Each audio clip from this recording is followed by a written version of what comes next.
should have introduced the character of Rasulullah sallallahu alaihi wasallam to the non-Muslims. How Rasulullah sallallahu alaihi wasallam is a mercy for humanity. He's a mercy for women, mercy for children, mercy for animals, mercy for Muslims, non-Muslims. Every creation of Allah Jalla wa Ala, the Prophet sallallahu alaihi wasallam is a mercy for everything. Even birds, insects, everything. Rasulullah sallallahu alaihi wasallam is a mercy for everyone.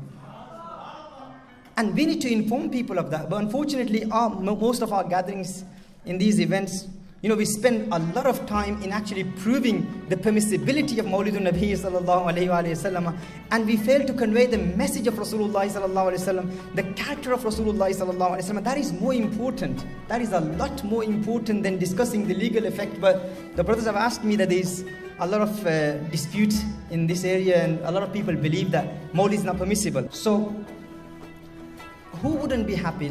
Since, for instance, I've just mentioned the sisters.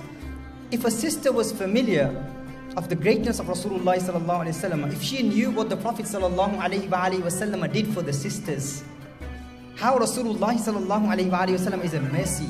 In our time, people think that Islam is a religion that oppresses women. Alayyazu billah. This is a big accusation against Islam and against the Prophet sallallahu alaihi wasallam. And we can't blame these people. We are to blame ourselves because we have failed to introduce Rasulullah sallallahu alaihi wasallam to these people. So Rasulullah, if a sister was to know that the Prophet sallallahu alaihi wasallam gave her the right to live, she would never say that I will not celebrate the birth of Rasulullah sallallahu alaihi wasallam. Do you know what the Prophet sallallahu alaihi wasallam did for sisters, for women? If you study the history, the pre-Islamic history, the Babylonian civilization, if you study their history, women didn't have the right to live. Do you know that if a man was to murder someone, instead of that man, they would put his wife to death. And he had the right to do that. If you study the Greek civilization, in the Greek civilization, a woman was considered to be an evil being,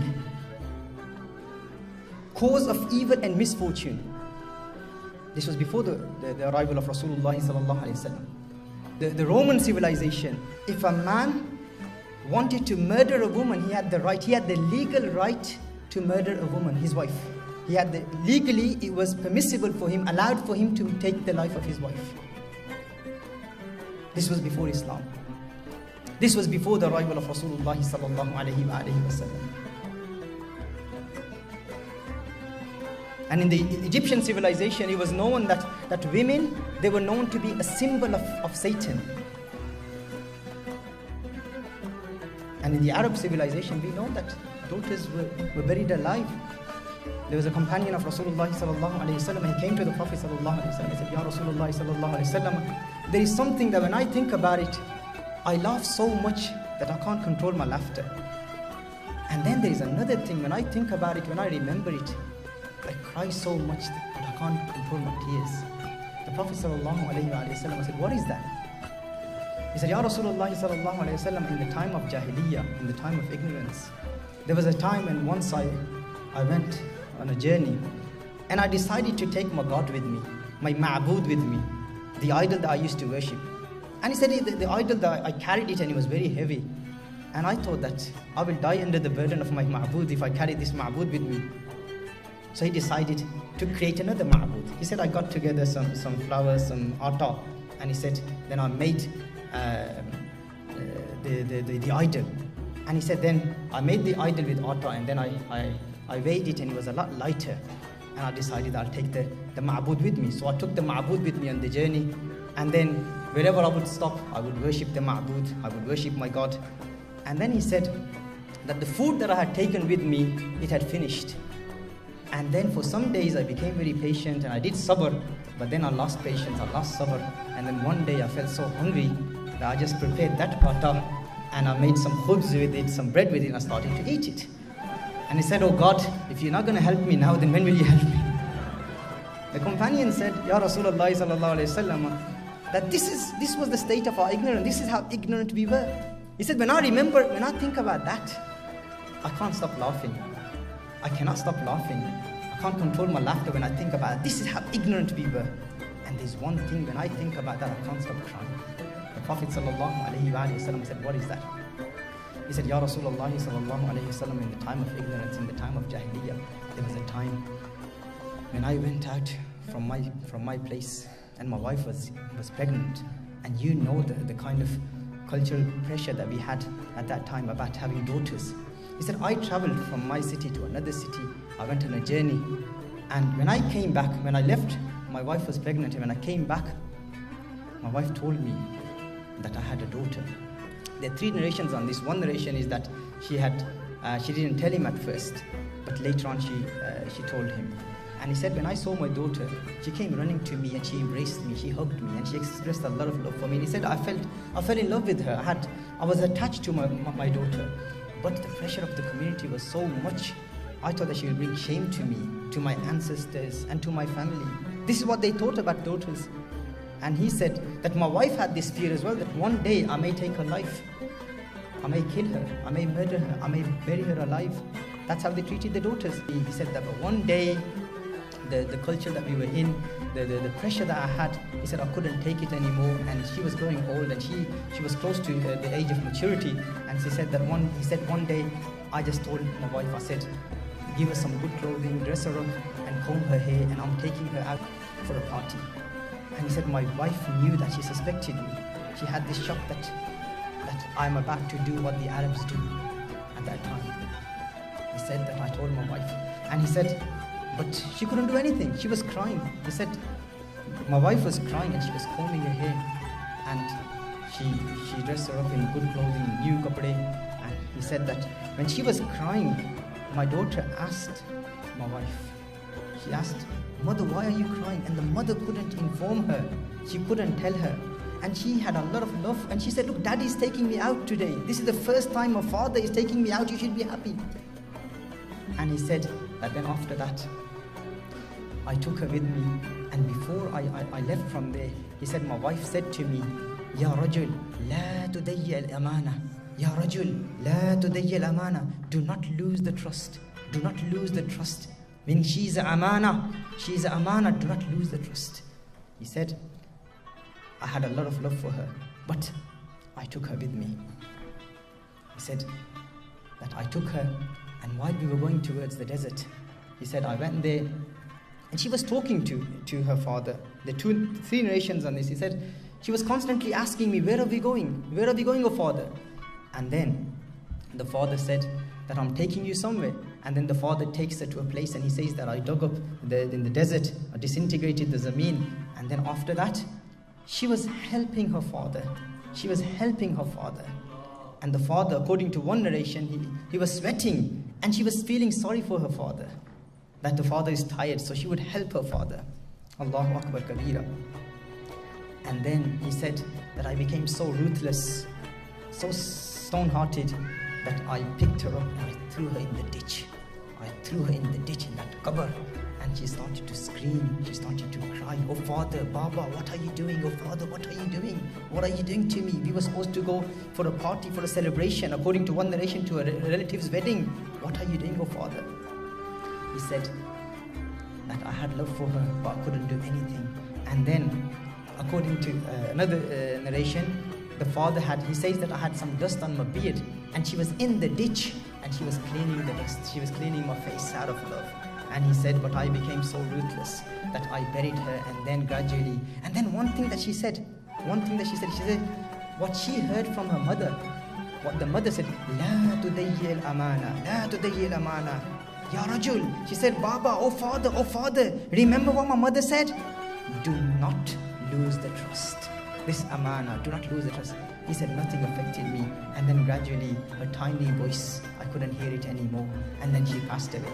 He says, Ya Rasulullah sallallahu alayhi wa sallam, whenever I think about that, he says at night I can't go to sleep because I hear her screaming, Baba, oh father, la tudayyi al-amana. He said, this is what I did in the time of Jahiliyyah. Ya Rasulullah sallallahu alayhi wa sallam, one thing makes me laugh and I can't control my laughter, and this is something that makes me cry and I can't control my tears.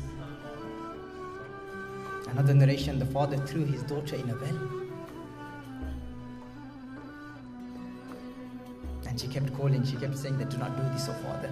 And in one narration, a father buried his daughter alive, and she said, do not tell my mother, do not tell my mother, tell my mother that you took me to a qabila, to a tribe, and you left me there, because she won't be able to bear this.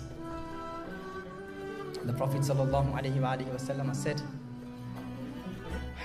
in one incident, the Prophet ﷺ was sitting next to Sayyidatuna Fatima Zahra radiyallahu ta'ala anha, Rasulullah ﷺ's daughter, and the Prophet ﷺ started to cry. Rasulullah ﷺ started to shed tears, and the Prophet ﷺ embraced Fatima Zahra radiyallahu ta'ala anha and gave her love. And Rasulullah ﷺ said to the man, if Allah permitted me, if my Lord permitted me, if Allah gave me izn for what you people did, if I was permitted to take revenge and to punish you for what you did before you became Muslims, you would have been the first one that I would take a revenge against. I would punish you. You would be the first one to be punished. This is what was happening to the daughters. And what did Rasulullah ﷺ do? What did he give to women? Allahu Akbar Kabira. You know, there's one incident where three brothers sold their mother in the market for 900 dirhams. 900 dirhams. This is what was happening in the Arab civilization. For 900 dirhams, they actually sold their mother.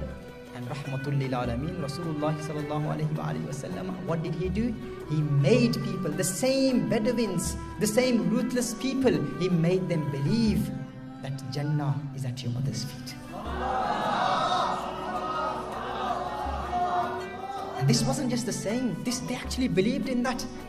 The companions believed in that. This is how Rasulullah sallallahu alayhi wa sallam totally transmogrified their values of humanity. He changed their understanding about humanity. They didn't know what humanity was. Rasulullah sallallahu alayhi wa sallam transformed their life. Just take a couple of hadiths. Rasulullah sallallahu alayhi wa sallam said, and this is something in our community, we have this problem. You have, people give preference to sons upon daughters. And they have this inferiority complex. A lot of people in our community, if they have daughters and if they don't have sons, listen to what the beloved of Allah sallallahu alaihi wasallam has to say about the maqam of daughters. Rasulullah sallallahu alaihi wasallam said, whoever was given any female children and took good care of them, they will be a shield for him from the fire of hell. That is the maqam of the daughter. That's a hadith in Sahih Bukhari and Sahih Muslim. Another hadith, Rasulullah sallallahu alaihi wasallam said, whoever has 3 daughters and takes good care of them and is merciful with them, he deserves nothing less than Jannah. He deserves nothing less than Jannah. A companion said, Ya Rasulullah sallallahu alaihi wasallam, what if someone has 2 daughters? The Prophet sallallahu alaihi wasallam said, he deserves nothing less than Jannah. If he raises his daughters with mahabba, provide for her. This is a hadith in Mustadrak of Imam Hakim. Rasulullah sallallahu alayhi wa sallam said, whoever takes care of 2 young girls, and this can be sisters and it can also be daughters. Whoever takes care of 2 young girls until they reach maturity, he will come on the day of judgment with me like this. How? The Prophet sallallahu alayhi wa sallam, he joined his 2 fingers, he said like this. Allah. Do you want to be with the Prophet sallallahu alaihi wasallam in the hereafter?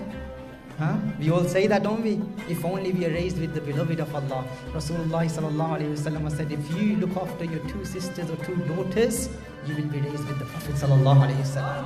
You will be with Rasulullah sallallahu alaihi wasallam on the day of judgment. Rasulullah sallallahu alayhi wa sallam said, do not curse your daughters. Don't you see that I am the one with daughters? Don't curse your daughters. Don't you see I am the one with daughters?